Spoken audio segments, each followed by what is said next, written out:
Hey everybody, Brad Greenfield here for some more Excel 2013 training, and in this training we're going to be covering a couple of things dealing with charts. Now there may not be too many opportunities that you actually need charts, and then again there may be several more opportunities that you're really not aware of and as you've worked with Excel in the past, but charts are a really neat way that we can add some visual components to our data sets to really give a nice eye appeal. You know, when we look at data here in Excel, it's kind of, I mean, we can see what's going on, but charts just really give it that visual effect and make it look very professional.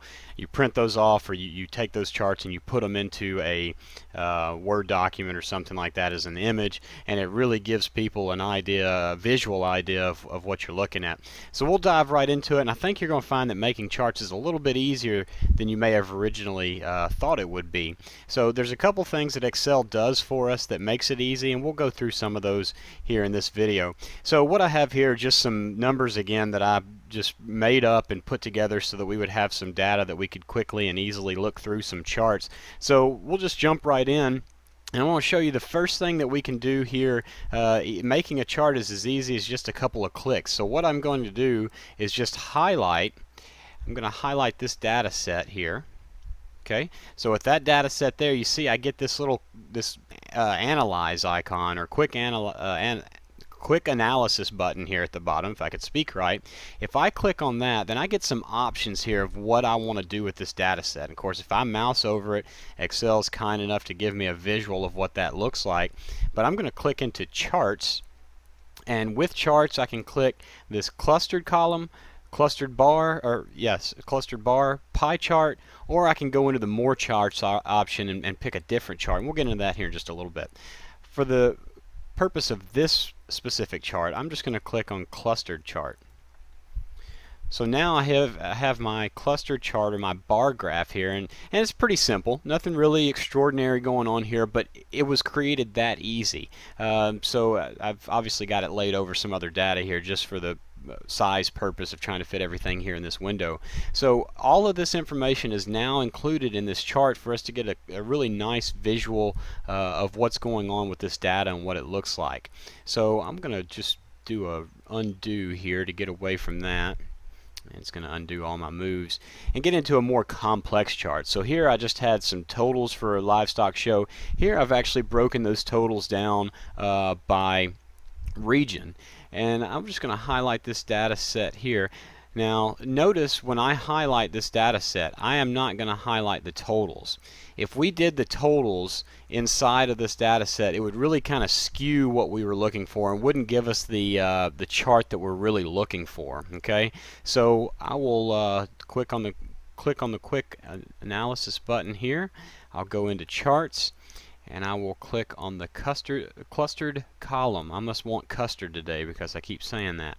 So again, now we have a really nice and easy way to visualize what's going on. It's broken into regions. It pulled all of this information into this chart for me. So if I wanted to do some other work with this chart the way it is, there's a couple things there's a lot of things that we could do, but let's say that maybe I didn't really like how this looked and I wanted to switch the rows and columns here on it. So when I create a chart, I get a new tab up here in the ribbon that's called Chart Tools, and I have a Design and a Format option here, but I'm going to leave it in Design and then use this button here, Switch Row and Column. And when I do that, we can see what happened. Now I have the groupings by region instead of by animal. So I'll switch that back. You can see now we have it by animal, and then each bar represents a different region. If I switch that, then now I have each region and each bar represents a different animal. So that's a nice way that we could give, you know, there may be an instance where you need to give a chart that breaks it down both ways, and you can quickly and easily do that here. So I'm going to get rid of this chart here and just show you a different way that we can go about doing this. So with my data set still collected, instead of right clicking and doing anything like that, I'm just going to press on the Alt F1 button. And when I do that, it gives me a chart without having to go even into the quick analysis button. So right there is a chart. Now I'll undo that and show you yet a different way to do it. So if I press the F11 key, If I press the F11 key, I get a chart here that's now on a separate page, and it puts that page to the left of the page I was working on. Here's the page I was working on, and here's the chart that was created. Now let's say that I create this chart here, and I want to work in this chart where it's standalone, so I can really see what visual options I have, really get in and customize the look of the chart. And once I'm done, I want to move this back to the main Excel spreadsheet, which is titled 7_1. If I do a right click on here and select, let me just select the chart.